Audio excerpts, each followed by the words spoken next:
അപ്പോൾ അവരുടെ മുഖത്തൊരു അഹങ്കാരമുണ്ട് എല്ലാവരും മുഖത്ത്. ആ വടക്കേക്കര പറ. അതെ, ഇവരുടെ അഹങ്കാരം തച്ചുടയ്ക്കാൻ വേണ്ടി നമുക്കൊരു വെറൈറ്റി പെർഫോമൻസ് ഇറങ്ങിയാലോ? അങ്ങനെയാണെങ്കിൽ ആങ്കറിംഗിൽ നിങ്ങൾ ആരെങ്കിലും തോപ്പിക്കുന്ന ഒരാളെ അത് നിങ്ങൾക്ക് പറ്റുമോ ചേട്ടാ? നമുക്കേ ഈ മിമിക്രി രംഗത്തുനിന്ന് ഇവരുടെ വായടപ്പിക്കാൻ കഴിവുള്ള ആരെങ്കിലും കിട്ടുമോ? പിന്നെ കിട്ടുമെന്നാ? നിങ്ങളല്ലേ? നിങ്ങളല്ല, ഞാനല്ല, ഞാൻ ജഡ്ജല്ലേ ഇപ്പൊ. അതായത് മലയാള മിമിക്രി ലോകത്ത് നിന്ന് സിനിമയിലേക്ക് പോയി കട്ടപ്പന, ഋത്തിക് റോഷൻ, അമർ അക്ബർ, അന്തോണി ഒരുപാട് സിനിമകളിൽ അഭിനയിച്ച് ബിബിൻ ചേട്ടനാ. പിന്നെ അദ്ദേഹം ബിബിൻ ജോർജ് അല്ല, എന്റെ ഫ്ലോ കളയല്ലേ. അതിനുശേഷം അദ്ദേഹം UK പോയി. ഇവിടെ പോയി UK ഉച്ചക്കടയിലല്ല, UK, യുണൈറ്റഡ് കിങ്ഡം. ഉച്ചക്കടയിൽ പോയി അദ്ദേഹം ജോലി ജീവിച്ചതിന്റെ ഭാഗമായി പെട്ടെന്ന് കോമഡി മാസ്റ്റേഴ്സിൽ ഞാൻ പറഞ്ഞു നമ്മുടെ ഫോർമാറ്റ് ഒക്കെ ഒന്ന് ചേഞ്ച് ആയിട്ടുണ്ട്, അപ്പൊ ഒന്ന് വരണമെന്ന് പറഞ്ഞുകൊണ്ട് ഫ്ലൈറ്റ് എടുത്ത് ഇത്രയും ഫ്ലൈറ്റിന്റെ റേറ്റ് ഫ്ലൈറ്റ് എടുത്ത് പുള്ളി നാട്ടിൽ വന്ന് കോമഡി മാസ്റ്റേഴ്സ് കൊണ്ടുവന്നിട്ടുണ്ട്. അല്ല, നമുക്ക് ഇംഗ്ലീഷിൽ സംസാരിക്കേണ്ടി വരുമോ? പുള്ളിക്ക് മലയാളം അറിയാം. ട്രംപിന്റെ സൗണ്ട് എടുക്കുമായിരിക്കും. UK എവിടെ അല്ലേ ട്രംപ്? മാച്ചുകള മൊത്തം മാച്ചുകള.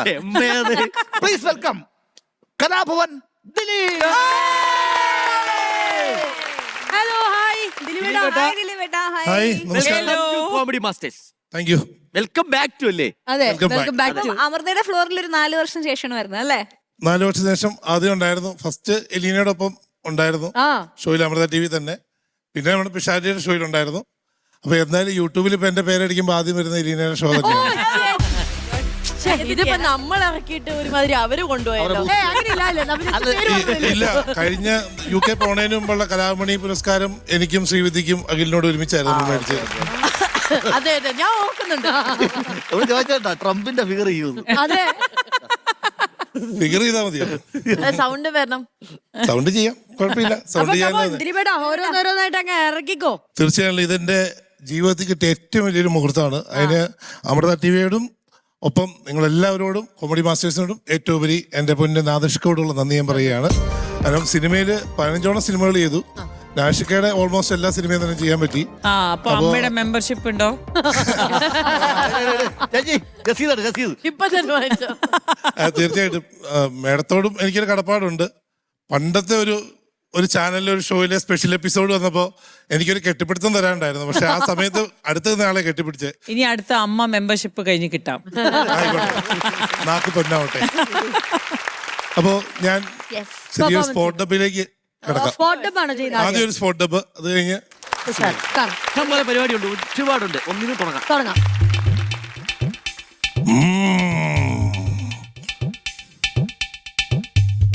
കൊള്ളാം, ഇവരാള് കൊള്ളാം. എന്താ പേര്?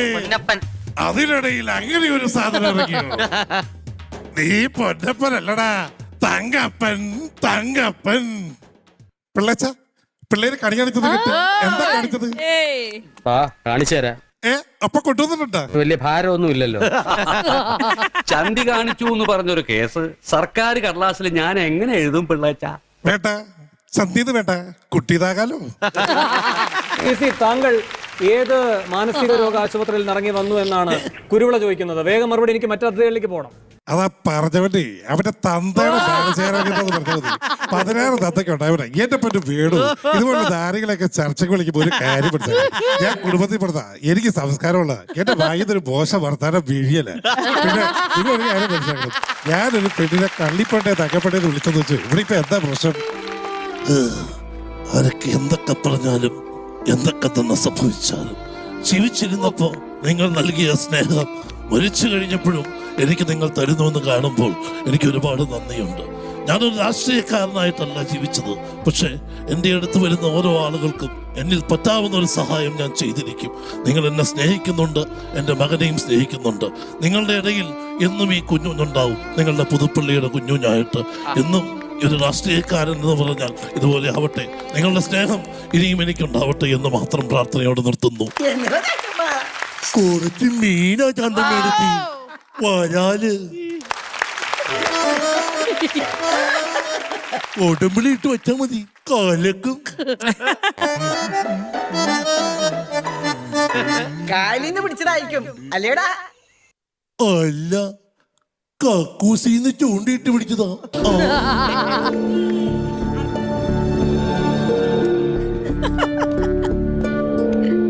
അച്ഛാ,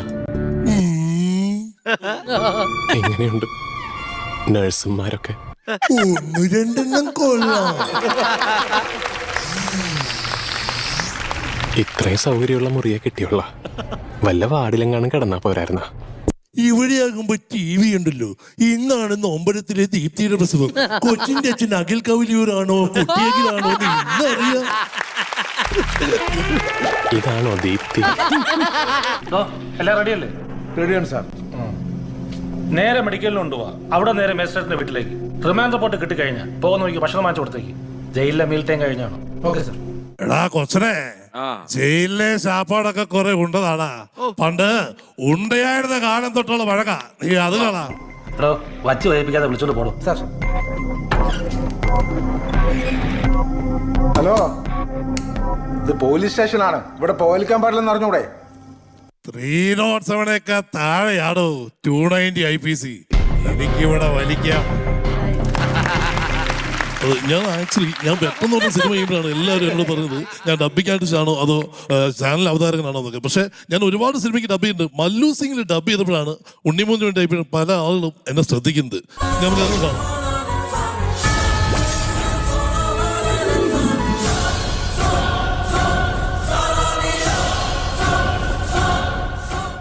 ഞങ്ങൾ പഞ്ചാബികൾക്ക് സിംഗ് ചേർത്ത് വിളിക്കുന്ന അഭിമാനം. തൂ മുझे बुला सकता है മല്ലു സിംഗ്. എനിക്ക് വേറെ വലിയൊരു ആഗ്രഹം എന്ന് പറഞ്ഞു കഴിഞ്ഞാൽ നമ്മുടെ രതി നിർവഹത്തിൽ ശ്വേത ചേച്ചി അഭിനയിച്ച സീനുണ്ടല്ലോ. ഈ ശ്വേത ചേച്ചിക്ക് പപ്പുവായിട്ട് കിട്ടിയ നടൻ നമ്മളുടെ PC ജോർജ് സാറിനൊരു ആഗ്രഹമുണ്ട് ശ്വേത ചേച്ചിയോടൊപ്പം പപ്പുവായിട്ടൊന്ന് ചെയ്യണമെന്ന്. അപ്പൊ അത് അദ്ദേഹമായിരുന്നെങ്കിൽ ഒന്ന് നോക്കാം. എന്റെ പൊന്നു ശ്വേത കൊച്ചേ, ഞാനേ ഒരുപാട് നാള് ഭസ്മൊക്കെ തൂക്കി ഒന്ന് വശീകരിക്കാൻ വേണ്ടി നടന്നതാ. പക്ഷെ എന്റെ കാര്യം എന്നറിയൂ, കൊച്ചിനെ കണ്ടപ്പോ തൊട്ട് കല്യാണം കഴിക്കണതായിരുന്നു എന്റെ ആഗ്രഹം. കൊച്ചു പെട്ടെന്നൊക്കെ കല്യാണം കഴിഞ്ഞു പോയി. ഇനിയിപ്പോ രണ്ടാമതൊരു കല്യാണം ആലോചിക്കാന്ന് വെച്ചാ ഷോൺ ജോർജ് സംഭവിക്കുക. കാരണം അവര് പാലായിൽ കിട്ടാവുന്ന വോട്ട് ഞാൻ കാരണം പോയി എന്നാ പറയുന്നത്. ഇനി ഈ പേരൂടെ കൂടി ശ്വേതയുടെ ആരാധകർ അവർ വോട്ട് ചെയ്തില്ലെങ്കിൽ അതും തോറ്റു പോകും. എനിക്ക് വീട്ടിൽ ചെല്ലാനുള്ള. അതുകൊണ്ട് കൊച്ചേ എന്തെങ്കിലും നിർത്തിയുണ്ടെങ്കിൽ അടുത്ത ജന്മത്തിൽ നമുക്ക് കാണാം. അങ്കിൾ ഷോൺ വരെ ഓക്കെ ആയിരുന്നു. പക്ഷേ അങ്കിളുടെ പേര് പറഞ്ഞപ്പോഴെന്നെ എന്റെ രതി നിർവ്വതം അവിടെ പോയി. പക്ഷെ ഇതുവരെ ചിന്തിക്കാത്തൊരു തീരെ ഞാൻ ഇന്ന് വരെ കേൾക്കാത്ത ഒരു ഇതാണ് PC ജോർജ് പപ്പുവായിട്ട്. പപ്പുവായിട്ടേ PC ജോർജ് സാറിനെ നമ്മൾ കേട്ടല്ലോ. ഇതുപോലെ വേറെ കുറെ പേര് പപ്പുവായിട്ട് വന്നാ കൊള്ളാം എന്ന് അല്ലെ കേട്ടാ കൊള്ളാം. വേറെ സൗണ്ടുകൾ ഉണ്ടാവും ഇല്ലേ? ഉണ്ടാവും. നിനക്ക് കുറച്ച് ജാസ്തി എനിക്ക് തോന്നുന്നു വിനയ് ഫോർട്ട്. വിനയ് ചേട്ടനാണ് ആ ഒരു ക്യാരക്ടറിലേക്ക് വരുന്നതെന്നുണ്ടെങ്കിൽ ചേട്ടൻ പപ്പുവിന് പറ്റിയ ആളാണ്. അല്ലേ? ആ സൗണ്ട് ആ ഒരു അതെങ്ങനെ ഉണ്ടാവും നോക്കാൻ തിരിവേട്ടാ. ശ്രമിച്ചു നോക്കാം. എന്താ പൊന്നത് ചേച്ചി, എന്റെ കാലം ചേച്ചിക്കൊപ്പാണ്. ആ വിളിയൊന്നും കേൾക്കാൻ തെറ്റ് ചെയ്യാത്തവരാരുമില്ല പപ്പു. ഒന്ന് പറയാൻ പറ്റുമോ? എന്റെ ജീവിതം ധന്യമായി ചേച്ചി, എന്റെ ജീവിതം ധന്യമായി.